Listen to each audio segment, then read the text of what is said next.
આજે વાત કરવી છે ગુજરાતની એ બહાદુર પોલીસની કે જેણે એક પ્રજ્ઞાચક્ષુને ઢોર માર માર્યો અને માર માર્યા બાદ તેના ઘરે માફી માંગવા માટે પણ પહોંચી ગયા. કહેવું છે અમારે હર્ષભાઈને અને ગુજરાતના ડીજીપીને કે તમારી આ બહાદુર પોલીસ માટે જો તમને ખરેખર અભિમાન હોય, ગર્વ હોય તો કાઢો એ બહાદુર પોલીસનું સરઘસ અને કરી આપો આ પ્રજ્ઞાચક્ષુ જે વ્યક્તિ છે તેને ન્યાયની વાત. નમસ્કાર, હું છું ગોપી ઘાંગર અને આપ જોઈ રહ્યા છો નિર્ભય ન્યૂઝ. એક આરોપીને દોરડે બાંધી અને સરઘસ કાઢતી ગુજરાત પોલીસને તમે હજારો વાર સોશિયલ મીડિયામાં અને મીડિયામાં જોઈ હશે, પરંતુ આ બહાદુર પોલીસ કેટલી બહાદુર છે તેનું ઉદાહરણ આજે જીવતું જાગતું ગુજરાત યુનિવર્સિટી વિસ્તારમાં મળ્યું. કારણ કે એક પ્રજ્ઞાચક્ષુ વ્યક્તિને આ બહાદુર પોલીસ દ્વારા માર મારવામાં આવ્યો. માર એ હદ સુધી મારવામાં આવ્યો કે તેની આંખને નુકસાન થયું છે, તેને હોસ્પિટલે લઈ જવામાં આવ્યો અને તેનો વાંક શું? તેને ત્યાં એવી આશંકા હતી કારણ કે આ જે વ્યક્તિ છે ગોપાલભાઈ દરજી, તેમનો પોતાનો એક પીસીઓ જે પહેલા ચાલતો હતો, એટલે કે એક જે બસ સ્ટેન્ડ હોય તેની બાજુમાં એક નાનકડી કેબિન બનાવી દેવામાં આવે જ્યાં પ્રજ્ઞાચક્ષુ લોકો જે છે તેમના માટે રોજગાર મળી શકે અને પોતે ઈમાનદારીથી ત્યાં રોજગારી મેળવવા માટે જતા હતા. આ વ્યક્તિની પોતાની કેબિન ચાલતી હતી. તેમને આશંકા હતી કે તેમના જે પેકેટ્સ છે, કારણ કે ત્યાંથી તેઓ પેકેટ્સ વેચતા હતા, તેમને આશંકા હતી કે તેમના પેકેટને કોક આવીને તોડીને જતું રહે છે અને અચાનક તેમને પેકેટમાં તૂટવાનો અવાજ આવ્યો. તેમને હાથ પકડ્યો અને હાથ પકડ્યા બાદ ત્યાં આગળ જે બાળક હતો તેના માતા પિતા પહોંચ્યા અને માતા પિતા પહોંચ્યા તો તેમને કંટ્રોલને જાણકારી આપી અને કંટ્રોલની પોલીસ ત્યાં આવી અને તેમને લઈને ગુજરાત યુનિવર્સિટી પોલીસ સ્ટેશને પહોંચી. મારું નામ છે દરજી ગોપાલભાઈ શાંતિલાલ. પંચવટીમાં હું અંધજન મંડળનો પીસીઓ ધરાવું છું અને મારી ત્યાં છે ને પેલા ગુલભાઈ ટેકરાવાળા છોકરાઓ ગમે ત્યારે પડીકા તોડીને લઈ જતા હોય છે. એટલે જ્યારે અવાજ આવે તારું કોઈ કોણ છે એટલે ખાલી હાથ આમ કરું તો આજે એવી રીતના જ કોઈક આવ્યું હશે છોકરું, મને દેખાયું નહીં એટલે મેં આમ હાથ આમ કર્યું તો એના પપ્પાએ તો મને જે ગાળો દીધી બહુ જ મા બેન હામની. પછી એને કંઈક ખબર નહીં કંઈક ફોન બંધ કર્યો અને પોલીસ બોલાવીને મને યુનિવર્સિટી લઈ ગયા. યુનિવર્સિટી જઈને એને મારી ફરિયાદ કરી. મેં ત્યાં પેલા પોલીસવાળાને બી કીધું કે સાહેબ મેં આથી જાણીને મેં નહીં કર્યું, અંજાનમાં થઈ ગયું હશે. એમ એને કંઈ વાગ્યું નથી. પોલીસવાળાએ ભાઈઓએ એમને પૂછ્યું બી ખરું કે તને કશું કાનમાં થાય છે તો કે ના મને કશું નહીં થતું. બસ પછી એ પેલા ભાઈ એફઆઈઆર ફાડી અને પછી મને બિહાર રાખ્યો. મને પોલીસ સ્ટેશનની અંદર કોઈક બહારથી પીએસઆઈ આવીને મને બહુ માર્યો. મને બેસાડી રાખ્યો 5 વાગ્યા સુધી તો અને પછી આવીને તરત જ પેલા કીધું ક્યાં છે ભાઈ? અને મેં કીધું તો અરે મને પહેલાં આવતાને કીધું ઝાપટો મારી આંખ પર બી 4-5, પછી દંડો લીધો અને દંડાથી મને માર્યો અને પછી હું તો પડી ગયો તો લાતો ભાઈ મારી પાછળ. અત્યારે મને અહીંયા થાપા ઉપર દુખે છે, બરડામાં દુખે છે અને આ કાનમાંથી બી પાણી મારું નીકળે છે અત્યારે હાલમાં બી અને આંખમાં અમારી જુઓ તમે આવો. ગુજરાત યુનિવર્સિટી પોલીસ સ્ટેશને પહોંચ્યા બાદ ત્યાં એક મહિલા પીએસઆઈ આવે છે. આ મહિલા પીએસઆઈ આ ગોપાલભાઈ દરજીને ઢોર માર મારે છે. એ હદ સુધી તેમને લાફા મારે છે, તેમને લાતો મારે છે, તેમને લાકડી દ્વારા મારવામાં આવે છે. ખેર, પોલીસ તો આપણી બહાદુર છે અને તે આ પ્રકારે પ્રજ્ઞાચક્ષુ વ્યક્તિને પણ માર મારી શકે છે. તેનું જીવતું જાગતું ઉદાહરણ અહીંયા મળ્યું.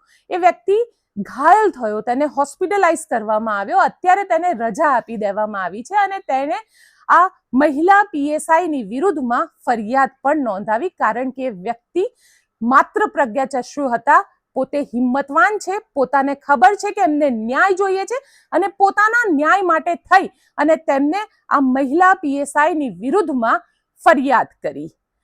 પછી શું?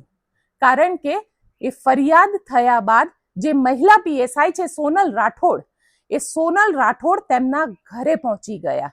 ત્યાં તેમને માફી માંગવાની વાત કરી, તેમને સમાધાન કરી લેવાની વાત કરી અને સમાધાન કરી લેતા તેમને કહ્યું કે તમે ફરિયાદને પાછી ખેંચી લો. ઘર સુધી આવવાનું કારણ શું હોય?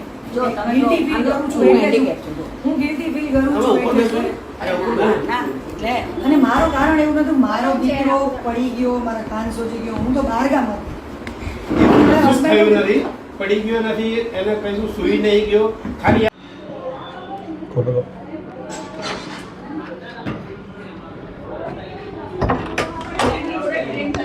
મને એટલો બધો માર્યો કે જેને કોઈ ક્રિમિનલ ના હોય. સારું ન લાગે. બેન તમે માર્યો તો ખરા ભાઈને? ઓળખીતા છે, તો પછી એમના ઘરે કેમ આવ્યા છો? ઓળખીતા છે. પણ અત્યારે એમના ઘરે કેમ આવ્યા છો? શા માટે? તમે માર્યો તો હાથ ઉપાડ્યો. તમે હાથ ઉપાડ્યો તો ખરા ભાઈ ઉપર? હાથ ઉપાડ્યો તો બેન, તો પછી અત્યારે શું કરવા માટે આવ્યા? ઓળખીતા હતા ભાઈના ઘરે કેમ આવ્યા? અત્યારે મારવા આવ્યા હતા કે શું કરવા આવ્યા હતા? ઓળખીતા છે. એટલે ઓળખીતા એટલે સમાધાન કરવા આવ્યા હતા? શેના માટે આવ્યા હતા? બેન તમે હાથ શેના માટે ઉપાડ્યો આવ્યા? નહીં તો આંખ ઉપર ઈજાઓ કેવી રીતે આવી અંદર? બેન તમે બી અહીંયા જ છો? તમે ક્યાંથી આવ્યા? હું તો આમને ઓળખું છું, એમને પણ ઓળખું છું. નોકરી ક્યાં તમારી? બરાબર. ચાંગોદરમાં? ના ના ના, તો ક્યાં હું આગળ? તો વેજલપુરમાં છું. વેજલપુરમાં નોકરી કરો છો. અત્યારે શું કરવા અહીંયા આવ્યા છો? હવે એમને અમે એટલા માટે આવ્યા હતા કે ભાઈ એમને પતી જતું હોય તો સારી રીતે પ્રેમથી પૂછો એમના છોકરા. મેં તો તટસ્થ વાત જ કરી છે. મેં કોઈ જાતની બીજી કોઈ જાતની વચન પણ માર્યા શું કરવા એ બેને આ ભાઈને? એ અમને ખબર જ નથી. તો પછી તમને ના, ખબર નથી મને શું કરવા નથી. પછી સમાધાન માટે આવ્યા તમે? સમાધાન માટે નથી તો આવ્યા. શેના માટે આવ્યા હતા? સમાધાન માટે એટલે કે એમને કદાચ પતતું એમને કીધું હોય, મને એ મારા પરિચિત છે બરાબર, તો કદાચ એમનાથી સારી રીતે પૂરું થઈ જતું હોય બરાબર, તો એક વાત પૂરી થાય એમ સારી રીતે. તમારું નામ શું? મારું નામ કુણાલ. કુણાલભાઈ. નોકરી વેજલપુરમાં. હા, બરાબર. અને તમે પેલા પીએસઆઈ બેનને તમે લઈને આવ્યા હતા સોનલબેન રાઠોડને? ના ના, હું મારા ઘરેથી આવ્યો, એ એમને ત્યાંથી આવ્યા બરાબર. અમારે જો આમાં કોઈનો પક્ષ લેવાની વાત નથી. હું કે એમના પક્ષમાં નથી, એમના તો પક્ષમાં આપણે મેં ફરિયાદ એમને કરવી પૂછી છે, જો. તમે પૂરેપૂરું સમર્થન આપશો? જો ઓળખીતા છે એ તો હા, બિલકુલ બિલકુલ. હે ને? તો તમે બિલકુલ. ભલામણ એમાં બી કરશો જ ને? હવે સ્વાભાવિક છે. એટલે ભલામણ અમારી ભલામણથી થવાનું છે શું આનંદભાઈ? અમારે એ તો સારું થયું કે ઘણા મીડિયા વાળા ત્યાં પહોંચી ગયા અને આ જે મહિલા પીએસઆઈ છે એ ત્યાંથી ભાગી ગયા. પણ અહીંયા સવાલ એક ઊભો એ થયો કે આ મહિલા પીએસઆઈ જ્યારે તેમના ઘરેથી જઈ રહ્યા હતા તેની પહેલા તેમને એમનો દીકરો કઈ જગ્યાએ ગોપાલભાઈનો કામ કરે છે તે એડ્રેસ લીધું, તેમનો નંબર લીધો, તેમની દીકરી શું કરે છે તેનો પણ નંબર લીધો, તેની પણ માહિતી મેળવી. એટલે કરવા શું માંગી રહ્યા છે? દીકરાને અને દીકરીને ધમકાવીને પોતાની વિરુદ્ધમાં જે થયેલી ફરિયાદ છે તે ફરિયાદને પાછી ખેંચાવવા માંગે છે.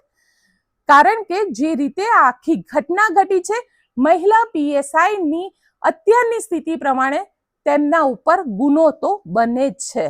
અને જો આ કેસ પાછો ખેંચાઈ લેવામાં આવે તો મહિલા પીએસઆઈ ને વાંધો ન આવે, એટલા માટે થઈ અને તેમને આ આખું કર્યું કે તેઓ પોતે પોલીસ ત્યાં આગળ એમના ઘરે પહોંચ્યા ગોપાલભાઈના અને તેમના દીકરાનો નંબર લઈ અને તેમને આ રીતે વાત કરવા માંગી અને કહ્યું કે કેસ પાછો ખેંચી લો. હવે આપને એ પણ જણાવી દઉં કે આ જે મહિલા પીએસઆઈ છે એ મહિલા પીએસઆઈ પાછા ગુજરાત યુનિવર્સિટી પોલીસ સ્ટેશન જેની અંદર ગોપાલભાઈને મારવામાં આવ્યો હતો તે પોલીસ સ્ટેશનમાં નોકરી નથી કરતા, તે ફરજ નથી બજાવી રહ્યા.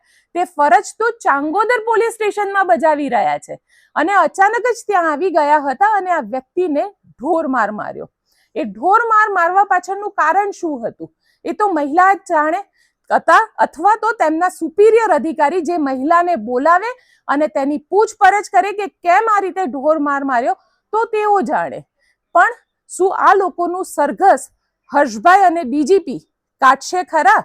કારણ કે અહીંયા મહિલા પોલીસ અધિકારી જે છે, જે પીએસઆઈ છે, તેમણે જે રીતે માર્યો છે, ગોપાલભાઈનું કહેવું છે કે તેમને માત્ર અને માત્ર ન્યાય જોઈએ છે. પોતાની સાથે જે ઘટના ઘટી છે તેના માટે ન્યાય જોઈએ છે અને હવે એ મહિલા પીએસઆઈ પોતે સમાધાન કરવાની વાતો કરે છે. જે વ્યક્તિને પણ ત્યાં લઈ ગયા હતા તેમની સાથે એક ભાઈ પણ ગયા હતા અને તે ભાઈએ પણ ત્યાં આગળ સમાધાન કરી લેવાની વાત કરી. એટલે શું તમે ધમકી આપવા માટે ગયા હતા ત્યાં આગળ કે તેમને ડરાવવા માટે ગયા હતા કે આ તો ખાલી ટ્રેલર છે, પિક્ચર હજી બાકી છે, જો માફી માંગુ છું, નહીં આપો અને કેસ પાછો નહીં ખેંચો તો આનાથી વધારે ખરાબ હાલત થશે? શું એ કહેવા માટે ગયા હતા મહિલા પીએસઆઈ? ખેર, આ તો પોલીસ છે અને એમને તો એવું જ લાગે છે કે સરકાર પણ એમની જ છે. એટલે ક્યાંક જે રીતે આપણને ચૂંટણીમાં વિપક્ષના નેતાને કિડનેપ કરીને લઈ જતી પોલીસ દેખાઈ હતી તેનું એક નવું ચિત્ર આપણને દેખાયું. પોલીસ પણ અહીંયા આગળ એવું માનીને જ બેસી ગઈ છે કે તેમની વિરુદ્ધમાં ક્યારેય અને કોઈ પણ પ્રકારની કાર્યવાહી નહીં થાય. અને થાય છે પણ ક્યાં? આ સવાલ તો ગુજરાતની અંદર ઊભો જ છે કે જે પોલીસ કર્મચારી આ પ્રકારના કાંડ કરે છે તેમની વિરુદ્ધમાં કાર્યવાહી કેટલી થઈ? તમને યાદ છે? મને તો કોઈ યાદ નથી. જો થઈ હોય તો એવી થઈ હોય કે જેમાં 2, 4, 5 દિવસ માટે સસ્પેન્ડ કરવામાં આવે ને ફરી પાછી તેઓ ડ્યુટી જોઈન કરી લે. ઉદાહરણ બેસાડી શકાય એવી કોઈ કાર્યવાહી થતી નથી. આ સવાલ ઊભો થઈ રહ્યો છે. હર્ષભાઈ, તમે જે ગુજરાત પોલીસને બેબાક કહી રહ્યા છો એ પોતાનું બેબાકપણું આ પ્રકારે નિર્દોષ લોકો ઉપર કાઢી રહ્યું છે. ગુંડાઓને તો પકડી નથી શકતા, બુટલેગરોને પકડી નથી શકતા, કે પછી જે માફિયા છે, ડ્રગ્સ માફિયા, તેમના સુધી પણ પહોંચી નથી શકતા. અને એટલા જ માટે થઈ અને આ પ્રકારના નિર્દોષ લોકોને તેઓ અહીંયા આગળ ઢોર માર મારી રહ્યા છે. ખેર, અત્યારે તો ગોપાલભાઈએ કહી દીધું છે કે મને માત્ર અને માત્ર ન્યાય જોઈએ છે. જોઈએ ગોપાલભાઈ પોતે ન્યાયની વાત ઉપર અડગ છે, પણ તેમને ન્યાય મળે છે કે નથી મળતો તેની સાથે વાત કરવી છે. વડોદરાના ધારાસભ્ય યોગેશ પટેલ, જેમનું આજે નિધન થયું છે, હોસ્પિટલની અંદર છેલ્લા 2 દિવસથી તેઓ દાખલ હતા. ઉંમર પણ હતી, 79 યર્સ તેમની ઉંમર હતી. તેમનું આજે નિધન થયું છે. ઈશ્વર તેમની આત્માને શાંતિ આપે તેવી અમે પ્રાર્થના કરીએ છીએ. તો આજનો આ રિપોર્ટ આપને કેવો લાગ્યો મને કોમેન્ટ બોક્સમાં ચોક્કસથી લખીને જણાવજો અને અમારી ચેનલ નિર્ભય ન્યૂઝને લાઇક, શેર અને સબસ્ક્રાઇબ કરવાનું ભૂલશો નહીં. આભાર.